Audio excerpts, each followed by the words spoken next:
Yo les gars tout le monde, on se retrouve pour une nouvelle vidéo et aujourd'hui on va à nouveau analyser un petit mercato. On est sur une nouvelle série de vidéos où on parle de chaque équipe en détail et aujourd'hui on s'intéresse au cas de Liverpool. Les champions d'Angleterre en titre sont très actifs sur ce mercato, c'est l'équipe pour l'instant la plus active partout en Europe et ils ne s'arrêtent pas après avoir déjà officialisé de nombreux transferts, on va le voir en début de vidéo, ils activeraient d'autres pistes qui sont énormément chères, donc on va en parler, c'est très intéressant, ça pourrait faire un jeu de domino avec plusieurs autres clubs, voilà, donc tout ça est très intéressant, on va en parler dans cette vidéo. Juste avant que celle-ci commence, merci bien sûr à toutes les personnes qui prendront quelques instants pour s'abonner, pour liker, pour commenter, me donner vos avis, c'est toujours très important d'en débattre tous ensemble, donc ça me fait très plaisir, et on passe tout de suite à la première info, juste après ça.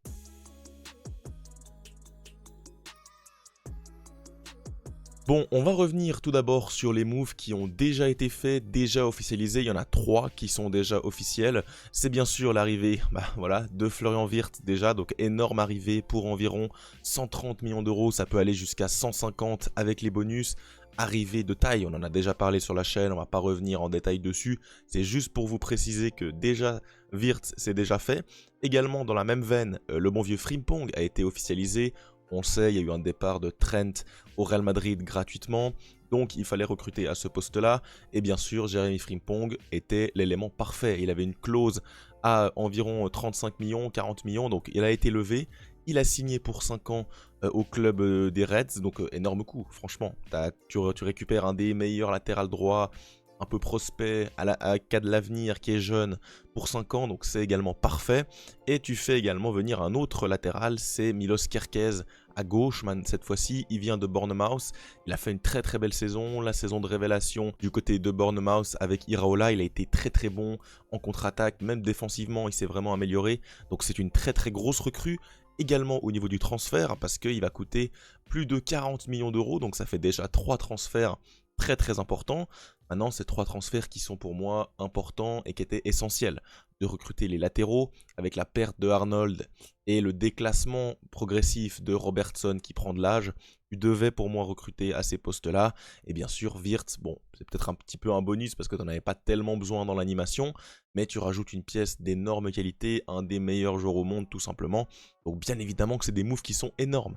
Maintenant, on va un peu passer au niveau supérieur de cette vidéo, c'est ce qui va nous intéresser bien sûr, c'est les rumeurs, les non-dits, ce qui se dit un peu en coulisses, c'est bien sûr tout ça qui nous intéresse.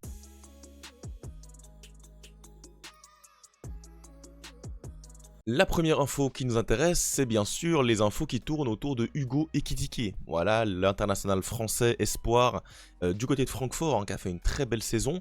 Et bien apparemment Liverpool serait prêt à casser la banque dessus, environ 80 millions d'euros. Alors on va parler tout de suite après de Alexander Isak, on a beaucoup de pistes sur ce numéro 9, on a également un Darwin Núñez qui devrait partir du côté de l'Atlético, de Naples, on ne sait pas tellement où il va partir, en tout cas l'avenir semble totalement bouché du côté de Liverpool. Ils sont donc assez mouvementés sur le cas du numéro 9, Ekitike apparemment serait une des cibles. Bon, moi je trouve assez intéressant.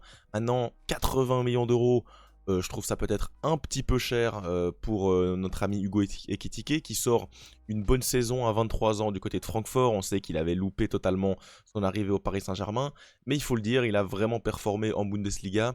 Maintenant, vous le savez, la Bundesliga, on ne sait jamais trop comment la juger. Est-ce que voilà, les stats en Bundesliga, t'auras les mêmes en Première Ligue? Bon, bah je sais pas, hein, il a quand même mis 15 buts en championnat, 8 passes décisives, 22 buts sur la saison. Il a eu également 4 buts en Ligue Europa, donc c'est une très belle saison, une saison de la révélation. Maintenant, va-t-il réussir à surfer sur cette dynamique dans un club comme Liverpool avec beaucoup plus de pression? J'en doute. Voilà, moi je suis pas totalement fan de Hugo Ekitike. Maintenant, c'est clair que quand on regarde par exemple son radar statistique, c'est monstrueux, tu te dis qu'il est bon partout, défensivement il a une grosse activité, vous le voyez au niveau des interceptions, des tacles, des blocs, des duels aériens, c'est quelqu'un qui est très grand, 1m90, donc il est parfait dans ce domaine, au niveau des passes, au niveau de la profondeur, au niveau des buts, ah franchement c'est un attaquant très complet, Et peut-être que Liverpool a flairé le bon coup et que pour environ 80 millions d'euros, je suis pas sûr que ça va monter beaucoup plus haut, hein, 100 peut-être le maximum, bah, ce soit peut-être une très belle option. Je sais pas, en tout cas, dites-moi vous dans les commentaires ce que vous en pensez. En tout cas, c'est une des infos, donc je souhaitais bien sûr la relayer. Si on regarde juste 2 secondes le secteur offensif de Liverpool, on voit qu'il y a quand même quelques manques. Évidemment, il y a eu la perte malheureuse de Diogo Jota, il y a également le départ potentiel de Darwin Nunez, le départ potentiel de Luis Diaz du côté du Bayern, et également le Barça qui est dessus de manière assez intrigante. Mais voilà, tu as besoin de te renforcer. Tu as bien sûr du Florent Wirtz, Szoboszlai, Harvey Elliott. Tu as également du Salah, bien sûr, qui est très fort, mais voilà, commencé à être assez âgé. Tu as du Gakpo aussi. Bon, bah, les accompagner d'un vrai numéro 9, pour moi, c'est vraiment la chose à faire. La saison passée, c'est souvent Luis Diaz qui venait en 9, des fois Gakpo. Pour moi, tu as quand même besoin de ce numéro 9 référencé. Ça pourrait être Ekitike, mais ça pourrait être également Alexander Isak. Apparemment, Liverpool a approché Newcastle et donc aurait pris des renseignements sur la possibilité d'un transfert. Apparemment, ça serait bien évidemment des sommes astronomiques. On parle de 140 millions pour Isak. Est-ce qu'il serait capable de faire péter 2 fois un transfert supérieur à 100 millions pour Wirtz et peut-être quelques semaines après pour Alexander Isak? Je suis pas sûr. Liverpool, normalement, c'est une équipe qui fait un peu attention à ses dépenses. Maintenant, Alexander Isak, franchement, waouh, quel joueur, hein. Il est coté à 120 millions, il a un contrat jusqu'en 2028. Il fait également plus d'1m90. 25 ans, il arrive dans ses meilleures années, il a littéralement explosé du côté de Newcastle. Avant, il était à Dortmund, la Real Sociedad, c'était un peu plus compliqué. Il a vraiment décollé, notamment au niveau des stats. Voilà, il a beaucoup plus marqué, il est beaucoup plus tueur. On peut voir ses statistiques de la saison. Il met plus de 23 buts en Première Ligue, donc c'est quand même très rare. Des joueurs qui marquent énormément en Première Ligue, qui sont déjà des références en PL. Il a marqué dans des matchs très importants. Il a été important dans la conquête de la Ligue des Champions cette saison pour Newcastle. Maintenant, on le sait, Newcastle avec les Saoudiens, ça va être quelque chose qui va être assez difficile à négocier. Ils n'ont pas forcément besoin de vendre, donc pour moi, ça va être compliqué à déloger. C'est pour ça que tu as Ekitike également en plan B. Quand on regarde Alexander Isak, monstrueux offensivement, c'est vrai qu'il a peut-être un petit peu moins de volume défensif au niveau de la pression, des tacles, des interceptions. Il gagne assez peu de duels aériens pour sa grande taille. Maintenant, c'est un joueur pour moi qui est beaucoup plus fiable. Et ces statistiques-là, elles sont faites en Première Ligue et non en Bundesliga où c'est un peu plus facile de performer. Donc ça, pour moi, c'est aussi un élément très important. Lui, il a déjà des grosses stats en PL. Il est déjà référencé, ça fait 3 ans qu'il est maintenant en Première Ligue. Pour moi, c'est vraiment le joueur fiable, le joueur où tu peux te dire, bon, lui, il va être fiable sur tout le long de la Première Ligue. C'est vraiment un move intéressant à mon avis.